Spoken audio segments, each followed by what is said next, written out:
മക്കളെ. സോ പുതിയൊരു അധ്യയന വർഷം സ്റ്റാർട്ട് ചെയ്തു അല്ലെ? യെസ്, അങ്ങനെ 2 മാസത്തെ വെക്കേഷന് ശേഷം എന്താണ്, ചൂടൊന്നും മാറിയിട്ടില്ല.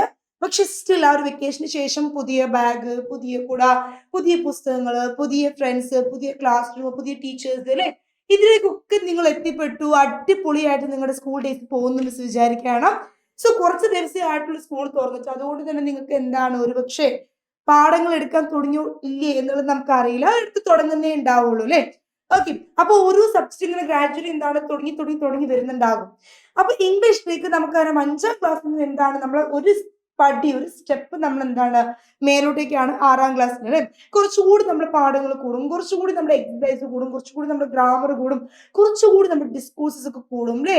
യെസ്. അപ്പൊ നല്ലൊരു പുസ്തകം ഇതൊക്കെ ഉണ്ടെങ്കിൽ കൂടിയും വളരെ എളുപ്പത്തിൽ നമുക്ക് പഠിക്കാൻ പറ്റാവുന്ന പാഠങ്ങൾ ഉൾക്കൊള്ളുന്ന ഒരു പുസ്തകമാണ് നിങ്ങളുടെ 6ാം ക്ലാസ്സിലെ ഇംഗ്ലീഷ് ടെക്സ്റ്റ് ബുക്ക്. അതിൽ ഫസ്റ്റ് ചാപ്റ്റർ ആണ് മൈ ഹോം അല്ലെ, എന്റെ വീട്. അപ്പോ നമ്മൾ ഈ പാഠം എന്താണ്, ഈ പോം നമ്മൾ ശരിക്കും എന്ത് ചെയ്യണം, എന്താണ് ഇതിൽ പറയുന്നത് എന്ന് നമുക്ക് വ്യക്തമായിട്ടുള്ള ഒരു ഐഡിയ ഉണ്ടായിരിക്കണം. അതിനു വേണ്ടിയിട്ടാണ് മിസ് ഇനി ഒരു കോണ്ടന്റ് വീഡിയോ ആയിട്ട് വന്നിരിക്കുന്നത്. അപ്പോൾ നിങ്ങൾ ഈ വീഡിയോ കേട്ടിട്ട് അല്ലെങ്കിൽ ഈ വീഡിയോ കണ്ടിട്ട് നിങ്ങൾ ടെക്സ്റ്റ് ബുക്ക് വായിക്കുകയാണെങ്കിൽ എന്താണ്, നിങ്ങൾക്ക് ശരിക്കും മനസ്സിലാവും എന്താണ് ആ പോം, ആ പാഠത്തിൽ എന്താണ് നിങ്ങളോട് പറയുന്നത്. അപ്പൊ മൈ ഹോം, നമുക്കൊരു ഹോം ആൻഡ് ഹൗസ്, വീട് നമ്മൾ ഒറ്റ ഒന്നോടത്തിൽ പറയും. രണ്ടിന്റെ അർത്ഥം എന്താണ്, വീട് എന്നാണ്. പക്ഷേ ഹൗസ് എന്ന് പറയുമ്പോൾ ഹോം എന്ന് പറയുമ്പോൾ സ്ലൈറ്റ് ഡിഫറൻസ്. അവിടെ എന്തുണ്ട്, ചെറിയൊരു ഡിഫറൻസ് ഉണ്ട് അല്ലെ? നമുക്കറിയാം ഡിഫറൻസ് ഉണ്ട് അവിടെ. ഹോം എന്ന് പറയുമ്പോൾ എന്താ, നമ്മളെ ആളുകൾ, നമ്മുടെ ബന്ധങ്ങൾ, നമ്മുടെ ഇമോഷൻസ്, നമ്മുടെ ഓർമ്മകൾ, ഇതൊക്കെ കൂടി നമ്മൾ എന്താണ് ഹോം എന്ന് പറയും.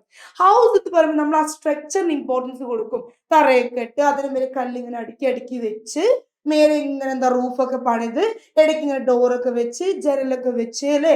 അങ്ങനെയുള്ള ആ ഒരു സ്ട്രക്ചർ ബേസ്ഡ് ആയിട്ടുള്ള നമ്മൾ എന്ത് പറയും, നമ്മൾ ഹൗസ് എന്ന് പറയും. അപ്പൊ ഹൗസും ഹോമും തമ്മിൽ എന്താണ് ആ ഒരു മെറ്റീരിയൽ അല്ലെങ്കിൽ എന്താണ് ഇമോഷൻസ് വെച്ച് നമ്മൾ എന്ത് ചെയ്യും, അതിന് ഡിഫറൻസ് പറയാറുണ്ട്. അപ്പൊ ഈ പാഠത്തിൽ മൈ ഹോം എന്ന് പറയുന്ന ഈ പാഠത്തിൽ എന്താണ് നിങ്ങളോട് പറയാനുള്ളത് ഞാൻ ഒന്ന് പറയട്ടെ. A house, a home. നോക്കൂ ഇവിടെ, in this poem the poet has explained the difference between a house and a home. ഈ പോയത്തില്, ഈ പാഠത്തില് ഈ കവിത എഴുതിയ ആള് നമ്മളോട് എന്താ പറയുന്നത് വെച്ചാല്, എന്താണ് ഒരു house, what is A house, what is A home, എന്താണ് ഹോം, ഒരു വീടും ഒരു ഹൗസും അല്ലെ? ഹോമും ഹൗസും തമ്മിലുള്ള ഡിഫറൻസ് ആണ് എന്ത് ചെയ്യുന്നത് നമ്മളോട് മെയിൻ ആയിട്ട് ഈ പാഠത്തിൽ പറയുന്നത്. He elaborates on the role that family members play in a home. എന്താ പറഞ്ഞേ, ഹി ഇലോബറേറ്റ്സ്, അതേ നമ്മളോട് ഇങ്ങനെ വിശദീകരിച്ച് പറയാണ്, അതേ നമുക്ക് മനസ്സിലാക്കി തരാണ്. നമ്മുടെ കവി നമ്മളോട് പറയാണ് ഒരു വീട് എന്താണ്, ആ വീടിനുള്ള ആളുകൾ എന്താണ്, ആ വീടുള്ള ആളുകൾക്ക് ആ വീട് മനോഹരമാക്കുന്നതിൽ എത്രത്തോളം പങ്കുണ്ട്, എന്തെല്ലാം റോൾസ് ആണ് ആ വീട്ടുകാർക്കുള്ളത്, ഇതൊക്കെ കവി എന്ത് ചെയ്യാണ് നമ്മളോട് തുറന്ന് പറയാണ്. The poet has tried to define the differentiate between a house and a home. He says that a house is made of bricks, stone and hardwood. മരങ്ങൾ കൊണ്ടും കല്ലുകൾ കൊണ്ട് വുഡൻ കൊണ്ടൊക്കെ ഉണ്ടാക്കുന്ന ആ ഒരു സ്ട്രക്ചർ നമ്മൾ എന്ത് വിളിക്കും, ഹൗസ് എന്ന് വിളിക്കും.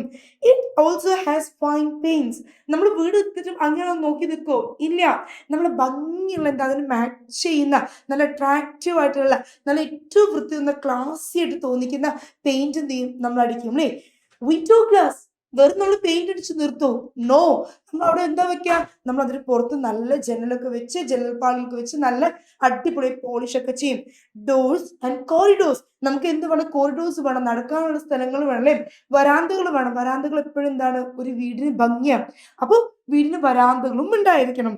റൂഫ്, മേലെ വേണ്ടേ, സ്ട്രക്ചർ മാത്രം മതിയോ? നോ, റൂഫ് ഉണ്ടായിരിക്കണം. ദെൻ ടൈൽ ഫ്ലോർസ്, താഴെ നമ്മൾ എന്ത് ചെയ്യും, മണ്ണാക്കിയിട്ടോ? നോ, നമ്മൾ എന്ത് ചെയ്യും, നല്ല ഭംഗിയുള്ള ടൈല് അല്ലെങ്കിൽ മാർബിൾ ഒക്കെ എന്ത് ചെയ്യും നമ്മൾ ഇങ്ങനെ വിരിക്കും അല്ലേ? A home is another name for loving family members who take care of each other and work selflessly for one another. അതേ പറയാണ് ഒരു ഹോം എന്ന് പറഞ്ഞാൽ എന്താണ്, another name for loving family members. എല്ലാവരും നല്ല സ്നേഹത്തിലുള്ള ഒരു കുടുംബത്തിന്റെ മറ്റൊരു പേരാണ് വീട്. ആ വീട്ടിൽ എല്ലാവരും എന്ത് ചെയ്യും, എല്ലാവരെയും സ്നേഹിക്കും. People love each other. Family members they love each other. അവർ ഓരോരുത്തരും എന്ത് ചെയ്യും, മറ്റൊരാളെ സ്നേഹിക്കുന്നുണ്ടാകും. അതേപോലെ തന്നെ എന്താണ്, they are ready to do anything. അവർ മറ്റൊരാൾക്ക് വേണ്ടിയിട്ട് എന്തും ചെയ്യാൻ എന്തായിരിക്കും, അവർ റെഡി ആയിരിക്കും അല്ലേ. അപ്പൊ അങ്ങനെയുള്ള ഒരു സ്ഥലത്തിനും ഇദ്ദേഹം എന്താ പറയുന്നത്, ഹോം, വീട് എന്ന് തന്നെ പറയാണ്. Next one, brothers and sisters, fathers and mothers together make a home. അപ്പൊ ഇദ്ദേഹം പറയാണ്, ഒരു ഹോം, അതൊരു ഹോം ആവണമെങ്കിൽ അവിടെ അച്ഛൻ ഉണ്ടായിരിക്കണം, അമ്മ ഉണ്ടായിരിക്കണം, നമ്മുടെ ബ്രദേഴ്സ് ഉണ്ടായിരിക്കണം, നമ്മുടെ സിസ്റ്റേഴ്സ് ഉണ്ടായിരിക്കണം. ഇവരെല്ലാം കൂടി ചേർന്ന് ഉണ്ടാക്കുന്നതാണ് എന്ത്, ഹോം എന്നാണ് ഇദ്ദേഹം പറയുന്നത്.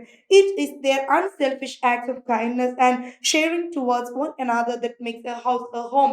അപ്പൊ ഇദ്ദേഹം പറയാണ്, നിസ്വാർത്ഥമായിട്ടുള്ള സ്നേഹം. അൺസെൽഫിഷ് എന്ന് പറഞ്ഞ എന്താ, നിസ്വാർത്ഥമായത്, അതായത് സ്വാർത്ഥതയില്ലാത്ത. അപ്പൊ സെൽഫിഷ് ആവാൻ പാടില്ല നമ്മൾ സ്നേഹിക്കുമ്പോൾ. അപ്പൊ ഞാൻ നിങ്ങളെ സ്നേഹിക്കും, ഒരിക്കലും ഞാൻ സെൽഫിഷ് ആവരുത്, ഒന്നും തിരിച്ച് പ്രതീക്ഷിക്കരുത്. അങ്ങനെ നിസ്വാർത്ഥമായിട്ടുള്ള സ്നേഹവും കരുതലും സ്നേഹവും കെയർ അല്ലെ, എന്താണ്, ഫൺ, കൈൻഡ്നെസ്, കാരുണ്യം, ഇതെല്ലാം കൂടി എന്താണ് ഉൾക്കൊണ്ട് ഉണ്ടാകുന്ന ഒരു വീടുണ്ടല്ലോ, അതിന്റെ ഭംഗി എന്താണ്, അതിമനോഹരമാണ്. Kindness and sharing towards one another that makes a house a home. അപ്പൊ ഈ പറയുന്ന ഒരു വീടിനെ വീടാക്കണമെങ്കിൽ അത് വെറും കല്ലും മരങ്ങളും മാത്രം പോരാ, അതിനുള്ളിൽ ആളുകൾ വേണം, ഉള്ളവർ സ്നേഹിക്കണം, അവർക്ക് സ്നേഹം ഉണ്ടാകണം, കരുതലുണ്ടാകണം, അവർ അങ്ങോട്ടും ഇങ്ങോട്ടും വേണ്ടി ജീവിക്കണം. എന്നാൽ അതെന്താവുന്നുള്ളൂ, ഒരു വീടായി മാറുന്നുള്ളൂ. ഏകദേശം ഐഡിയ കിട്ടിയില്ലേ, എന്താണ് ഈ പാഠത്തിൽ പഠിക്കാനുള്ളതെന്ന്? ഇനി പോയൊന്ന് വായിച്ചു നോക്കിയാലോ, ടെക്സ്റ്റ് ബുക്കിൽ അടിപൊളിയായിട്ട് മനസ്സിലാകും. ഓക്കെ, അപ്പോ നമ്മൾ എന്ത് ചെയ്യും, ഇതേപോലെ നിങ്ങൾ സ്കൂളിൽ ഈ പാഠങ്ങൾ ഇങ്ങനെ പഠിക്കുന്നതിന് മുൻപേ നമ്മൾ എന്ത് ചെയ്യും, ഇതേപോലെ കോണ്ടന്റ് വീഡിയോ ആയിട്ട് നമ്മൾ എന്താണ് ആ പാഠം എന്നുള്ളത് നിങ്ങൾക്ക് ഓൾറെഡി പഠിപ്പിക്കും. അപ്പൊ നിങ്ങളെ സംബന്ധിച്ച് എന്താണ്, കൂടുതൽ എന്താകും, യൂസ്ഫുൾ ആകും. ഓക്കെ, അപ്പൊ മിസ് ഇന്ന് ഇവിടെ വൈൻഡ് അപ്പ് ചെയ്യാണ്. അടുത്ത ക്ലാസ്സിൽ ഇതേപോലെ വളരെ യൂസ്ഫുൾ ആയിട്ടുള്ള കണ്ടന്റുമായിട്ട് മിസ് വരും. ഓക്കെ, അപ്പൊ എനിക്കായിട്ട് നിങ്ങൾ എന്ത് ചെയ്യണം, കാത്തിരിക്കണം. ഓക്കെ, 2-3 കാര്യങ്ങൾ, like the video, subscribe the channel, then please do comments in the comment box. കാരണം നിങ്ങളുടെ കമന്റ്സ് കണ്ടിട്ടാണ് എന്ത് ചെയ്യുക, മറ്റുള്ള കുട്ടികൾ വരാം. നമ്മൾ ഇവിടെ കിടന്ന് എത്ര എന്താണ് ഒച്ചിട്ടാലും ഇതാക്കിയൊന്നും ആർക്കൊന്നുമില്ല, ചിലപ്പോൾ മൈൻഡ് ചെയ്യും നമ്മളെ. പക്ഷെ നിങ്ങൾ നല്ല കമന്റ്സ് കമന്റ് ബോക്സിൽ ചെയ്താൽ എന്താണ്, എല്ലാവരും കാണും. അപ്പൊ എല്ലാവരും പഠിക്കട്ടെ, സൈലം പറയുന്ന പോലെ കേരളം പഠിക്കട്ടെ അല്ലേ. അപ്പൊ അടുത്ത പ്രാവശ്യം with a new content I will be back. So Anvara here from Salem Learning.